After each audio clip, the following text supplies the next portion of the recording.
সাকিবের লুকটা একদম ডিফারেন্ট হবে, মানে সাকিবের লুকটা অবশ্যই ডিফারেন্ট, 100% ডিফারেন্ট।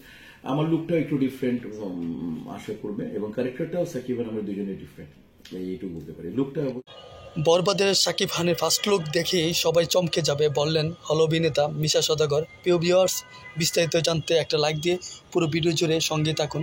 গত কয়েকদিন আগে মিশা সওদাগর মুম্বাইয়ের বরবাদের শুটিং করে দেশে ফিরেছেন। মিশা সওদাগর বলেন, বরবাদের শাকিব খানকে যখন সবাই দেখবে তখন অবাক হয়ে যাবে, বলবে আমরা কোন শাকিব খানকে দেখছি যা আগে কখনো দেখিনি। মিশা সওদাগর আরও বলেন, বরবাদে এমন সব চমক রয়েছে যা আমি এই মুহূর্তে বলতে চাচ্ছি না। বরবাদের বাজেট বাংলা ফিল্মের সবচেয়ে বেশি বাজেট। মিশা সওদাগর বলেন, বরবাদে ইন্টারন্যাশনালিভাবে টক্কর দেওয়ার মতো সিনেমা হতে যাচ্ছে। মেগাস্টার শাকিব খানের ভাষ্যমতে বরবাদ তুফানের চেয়েও বেশি বাজেট নিয়ে বিগ অ্যারেঞ্জমেন্টের ছবি হতে যাচ্ছে। পরিচালক মেহেদী হাসান হৃদয় বলেন, বরবাদের যেখানে যা প্রয়োজন তা দিয়ে শুটিং করা হয়েছে।